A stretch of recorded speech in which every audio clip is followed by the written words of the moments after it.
ശശീൽ teacher, അതായത് വളരെ അധിക്ഷേപിക്കുന്ന ഒരു പരാമർശം, അത് സജീവമായി വിമർശനങ്ങൾക്ക് വിധേയമായിട്ടും നടപടി വൈകി. പക്ഷെ ഒടുവിൽ ഫലം കണ്ടിരിക്കുന്നു. ജനൻ ടി വിയുടെ വാർത്താ പ്രതിഷേധങ്ങൾ ഒക്കെയും ഫലം കണ്ടിരിക്കുകയാണ്. അതായത് ഇപ്പോൾ പ്രമോദിനെ കുറിച്ച് കാര്യം മനസ്സിലായിട്ടുണ്ടാകും അല്ലേ? ഇവിടെ ഫലം കണ്ടിരിക്കുന്നു എന്ന് നമ്മൾ ആശ്വസിക്കുമ്പോഴും അതിന് ഇത്ര വൈകി എന്നുള്ളത് അത്ര നിസ്സാരമായ ഒരു കാര്യമല്ല. കാരണം ഒരു സർക്കാർ ഉദ്യോഗസ്ഥനാണ് അദ്ദേഹം. അപ്പൊ കൃത്യമായ ചില ചട്ടക്കൂടുകളും അല്ലെങ്കിൽ ചട്ടവും നിയമവും ഒക്കെ അനുസരിക്കാൻ ബാധ്യതപ്പെട്ടവരാണ്. രാഷ്ട്രീയം അവർക്കും ഉള്ളിലുണ്ടാകാം, പുറമേ പാടില്ല എന്നുള്ളത് തന്നെയാണല്ലോ നിയമം. സർക്കാർ ജീവനക്കാർക്ക് രാഷ്ട്രീയം പാടില്ല എന്ന്, കാരണം അവർ പൊളിറ്റിക്കൽ എക്സിക്യൂട്ടീവിന്റെ ഭാഗമല്ല. അതുകൊണ്ട് തന്നെ അവർക്ക് രാഷ്ട്രീയം പാടില്ല എന്ന് വളരെ വ്യക്തമായി എല്ലാവർക്കും അറിയില്ല.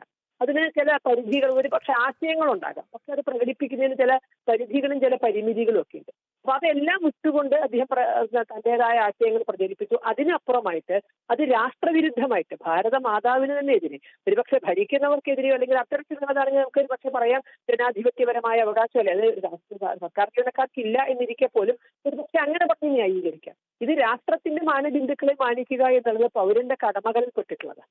അപ്പൊ അതുപോലും സങ്കുചിതമായ രാഷ്ട്രീയത്തിൽ പെട്ടുകൊണ്ട് അതിനെ അപമാനിക്കാൻ അദ്ദേഹത്തിന് സാധിച്ചു എന്ന് പറഞ്ഞാൽ ഇത്രയും നടപടി നീണ്ടത് അത്രയും ഒരു നല്ല മാതൃകയല്ല എന്ന് തന്നെയാണ് പറയേണ്ടത്. പിന്നെ വൈകിയാണെങ്കിലും നീതി ലഭിച്ചു എന്ന് മാത്രമാണ് ഈ നടപടിയിൽ നമുക്ക് പറയാൻ സാധിക്കുക. ഇത് ഇനിയുള്ളവർക്കൊരു മാതൃകയാവുകയും വേണം.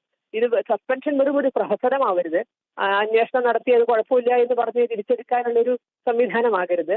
ഇത് വളരെ കൃത്യമായി തന്നെ ഇനി ഒരാൾക്ക് തോന്നാത്ത വിധത്തിൽ മാതൃകാപരമായി ശിക്ഷിക്കാൻ അദ്ദേഹത്തിന് സാധിക്കണം. ഇപ്പൊ സോഷ്യൽ മീഡിയയിൽ എങ്ങനെ ഇടപെടണം എന്നറിയാതെ എന്തും പറയാവുന്ന ഒരു ഇടമായി സോഷ്യൽ മീഡിയയെ പലരും എങ്ങനെ ഇടപെടണമെന്ന് അറിയാത്ത ആളൊന്നും അല്ല. കൃത്യമായി സജീവമായി ഇത്തരം പോസ്റ്റുകൾ ഇട്ട് ഇടത് പ്രണയം പ്രകടിപ്പിക്കാറുണ്ടായിരുന്നു പതിവായിട്ട്. പക്ഷെ ഇത് കുറച്ച് കടന്ന കൈ ആയപ്പോൾ പിടികൂടിയെന്നേ ഉള്ളൂ.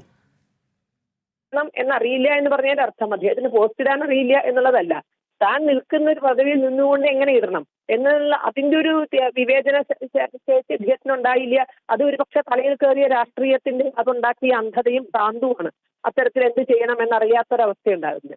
നമ്മളിവിടെ ചിന്തിച്ചു നോക്കുക, ഇത് രാഷ്ട്രവിരുദ്ധമായ ഒരു കാര്യം പറഞ്ഞത് നമ്മൾ ഇത്രയും നാൾ ചിന്തിച്ചു, എന്ത് വേണം എന്നുള്ളത് ഇത്രയും നാൾ ചിന്തിച്ചു. അതൊരിക്കലും നല്ലൊരു കാര്യമല്ല.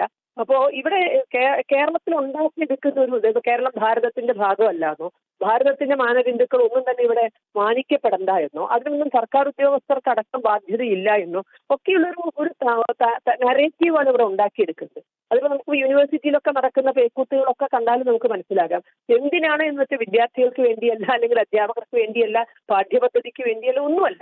അപ്പൊ ഉണ്ടാക്കിയെടുക്കുന്നത് കേരളം ഭാരതത്തിന്റെ ഭാഗമല്ല, ഭാരതീയ പൗരന്മാരുടെ കടമകളൊന്നും ഇവിടെ ഉള്ളവർക്ക് ബാധകമല്ല എന്നുള്ളത്. അപ്പൊ അത് ബാധകമാണ് എന്ന് ബോധ്യപ്പെടുത്തുന്ന വിധത്തിലുള്ള ഒരു നടപടിയായിരിക്കണം ഇദ്ദേഹത്തിന്റെ പേരിൽ എടുക്കുന്നത്.